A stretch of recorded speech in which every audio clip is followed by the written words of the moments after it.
So, hey everyone, thank you for joining to this session. My name is Mark, and we're going to talk about the identity crisis and the authentication methods that are trying to save the situation each time a new bypass or a threat actor comes in, but they keep failing. So today in the morning, all of you came here and authenticated using your QR code. A threat actor that would steal or fake your QR code would actually come in, become one of us, and impersonate you while doing malicious activity. In cybersecurity, that's a bit more complicated, and that's what we're going to talk about. So this session is going to be divided into two parts. The first part will include authentication introduction and an amazing journey that to get you familiar with what you may forgot. The second step will be a showcase of what we have learned from the history, that authentication keeps failing, and we'll prove it with a POC. Finally, we'll get to a takeaways and a small identity threat detection test. So be focused. So a few words about myself before we jump in. My name is Mark. I'm a security research team leader at Varonis. I previously led security teams in multiple security product vendors, including EDRs, deep learning-based AV, and MSSPs. On the daily basis, I lead an awesome data-driven research, making the world a safer cyberspace. When I'm not fighting the threat actors, I'm fighting with the fish in the sea, as a real fishing, not the one that's sending you emails.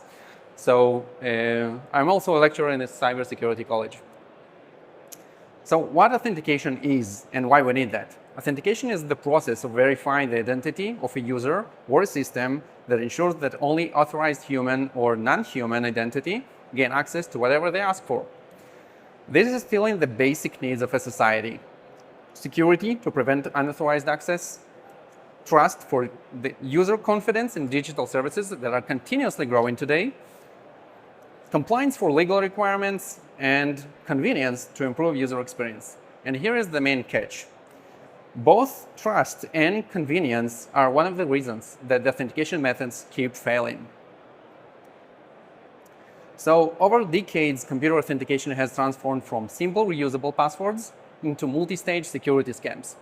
This evolution has been driven by constant security threats, as attackers implemented new attack techniques, and the defenders on the other side responded with stronger authentication protocols.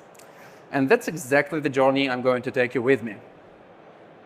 So password and physical tokens existed much before the first computer, and then in 1961, the first computer password was used as a simple plain text user and password combination. In the 17th, system began storing these passwords encrypted to prevent easy reading of passwords. So this mitigated some of the risks, but not all. We'll know this today as single-factor authentication. And this is still being used. If you are still using single-factor authentication, you are just as secured as an ASCII art castle.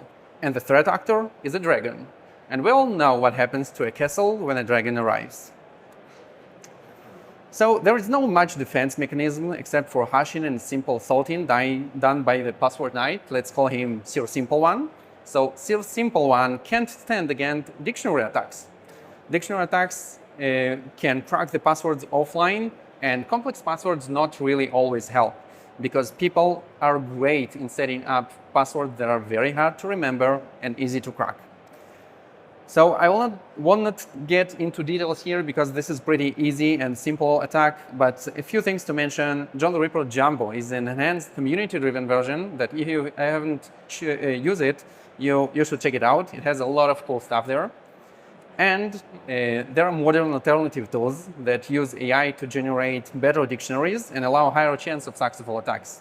So Passgen is a good example of this. It's an AI-based tool that is generating realistic and effective password guesses, mostly from password leaks.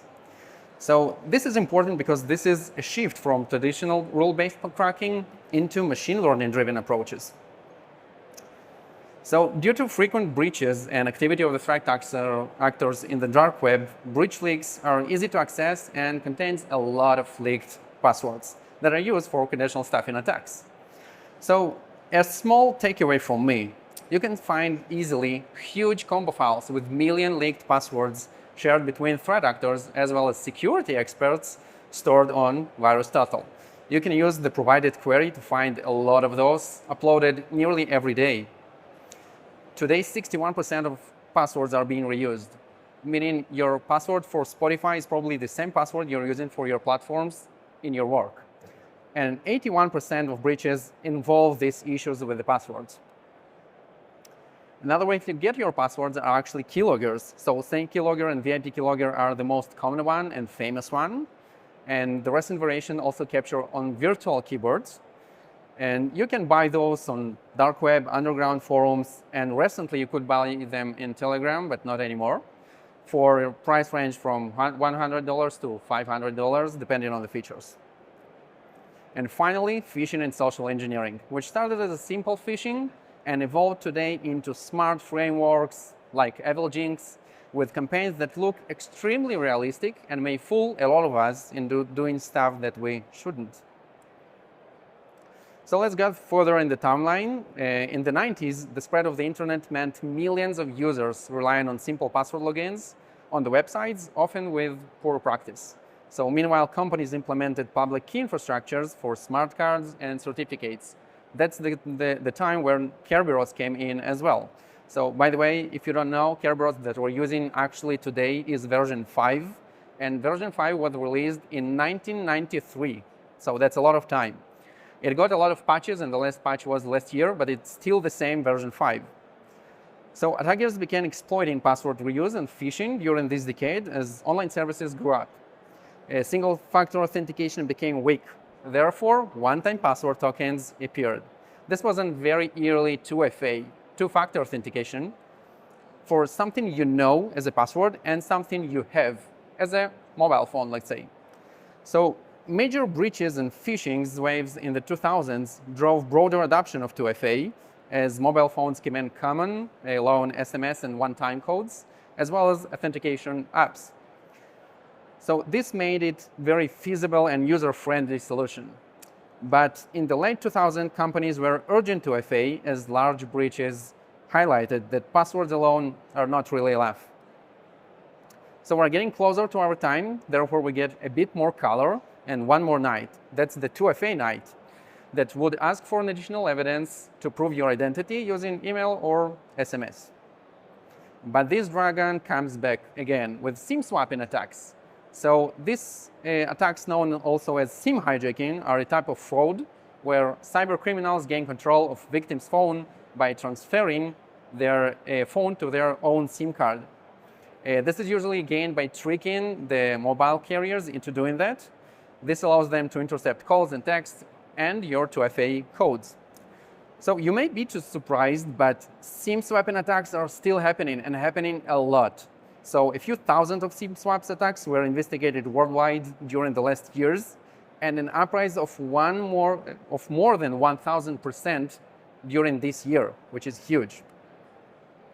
If SIM swapping was not successful, threat actors would go for social engineering for 2FA codes, trying to manipulate you to get your 2FA codes. So you also always get these SMSs saying, do not share this code with anyone.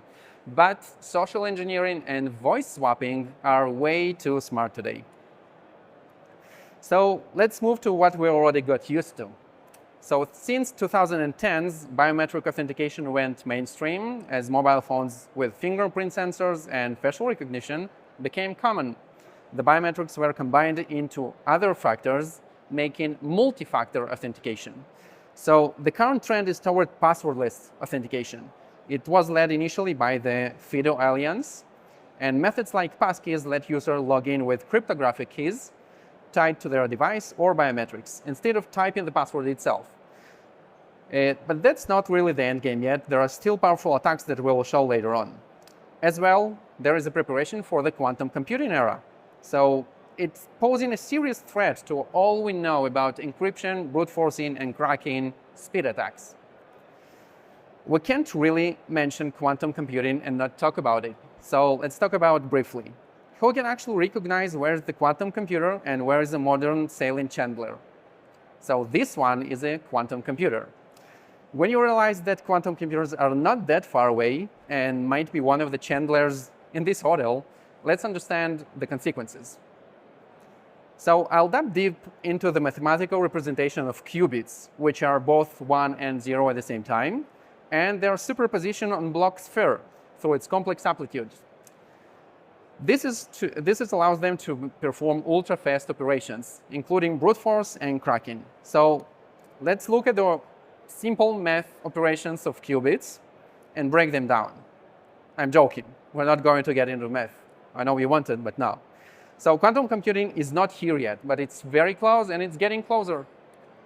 And one day, national threat actors will use quantum computers to break encryption and break passwords. The superposition of quantum bits, which is 0 and 1 at the same time, allow advanced algorithms to perform specific operations much faster than classic supercomputers. And hash cracking is not even worth mentioning here. So let's say for a strong password, including all ASCII characters, for 5 characters, a classic supercomputer will try these keys one by one. On average, it will take him 4 billion tries. On the other side, quantum computer using Grover's algorithm can find the key in only 63,000 tries, which is pretty fast. This is possible due to the Grover's quantum algorithm that is trying all the keys at once, and then there is additional oracle function that is used like a magic detector for the possible key. Then there is a measuring of this checking to be true, and finally it's just choosing the right key. Okay, so I wouldn't keep you in fear. There are solutions. One of them is Crystal Kyber. It's a quantum proof algorithm, which I really like the original name, and not sure why they changed it to MLChem. And by the way, it was already broken several times during the last year by different research teams using machine learning and LLM.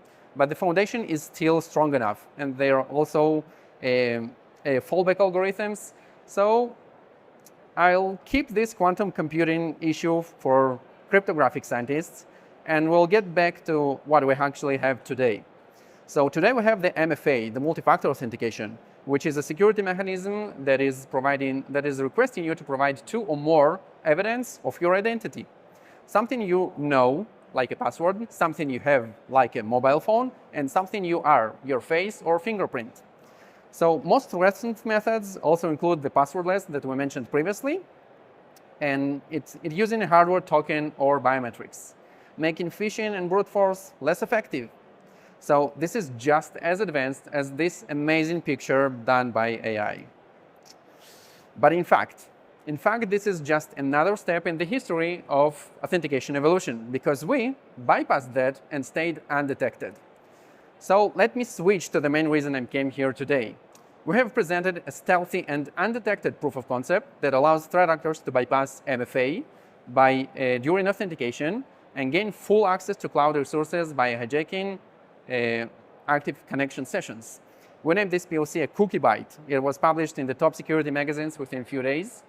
And it also included a stealthy self-installing browser extension that was undetected on VirusTotal, which made it pretty viral. By the way, it stayed undetected for a very long time, even after publication. So let's talk about the session cookie hijacking, which is the main center of our research. The cloud providers trying to make our life easier by saving our login session and keeping critical information in the browser cookies. Exactly the ones that you also accept without reading the details on websites, so the same. And you remember the convenience from the beginning of this session? So here it comes again. The stolen cookies threat actors can use to hijack fully an active session and bypass MFA. No password or MFA needed.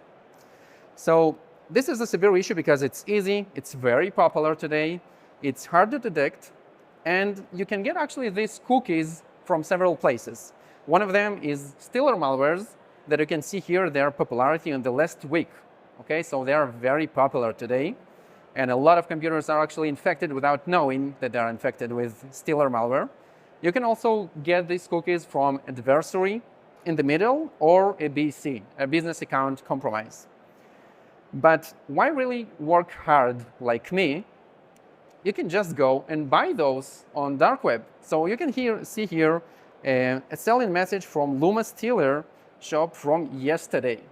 And you can see here multiple countries stolen cookies that costs just a few dollars. So there is also one more option. You can just build an undetected browser extension, and that's what we actually chose. So our research focused on two critical authentication cookies used by Azure Entra ID. These cookies maintain the authenticated cloud sessions, allow access to Microsoft 365, Azure Portal, and other enterprise applications. And they can stay active from few hours for regular authentication cookies up to full year. The default now is 90 days, but it's still a lot. Azure is not the only one, by the way. We also shared other cloud platforms like services, GitHub, Google, AWS, and others, having exactly the same session cookies, allowing session hijacking. Let's take a deeper look at the following diagram and understand how the POC actually going on. So the attacker infects the victim, silently capture, exfiltrate, and then reuse authentication cookie to hijack victim cloud session. I know that there is nothing better than actually seeing it live, so let's see it live. You can see here the victim clean browser, no extensions, nothing suspicious. And then a specifically crafted PowerShell script being delivered to the victim by phishing email or any other available delivery method that you know. The script is actually installing silently a new malicious extension without user's interruption. Next, we'll wait for the victim to log in to Azure Portal, including the MFA process he is doing. This will actually generate a new cookie in the background, which is being detected by our stealer and forwarded to the attacker using Google Forms, just to stay invisible. Next, the attacker can log in to Azure Portal by easily extracting the stolen session cookie and importing it into the browser. And that's all. We are inside. No MFA, no additional passwords, nothing. So authentication will remain the #1 target for threat actors. There is also the rise of non-human identities due to AI agents. For every human, there are about 50 non-human identities, and all of them need authentication as well. So you definitely should raise the cyber awareness, because that's where everything starts. And improve monitoring with zero trust for identity authentication. And most importantly, you should be able to detect abnormal identity activity, since authentication will always be bypassed. We have learned it from the history. It will happen again and again. You should be able to detect with the threat actor when it's already inside. So if you had a feeling that the threat actor already became one of us, you might be right. He already bypassed all authentication methods again and became one of us and was with us during all this session. Did any of you saw him during our session? If so, you're probably a great security researcher. If not, I would recommend you to harden your security to avoid missing a threat actor like this in your real environment. So thank you. If you have any questions, you can reach me via LinkedIn. You can find more details on our blog page, including the full list of the cookie names, or you can just come and say hello at the Varonis booth. Thank you.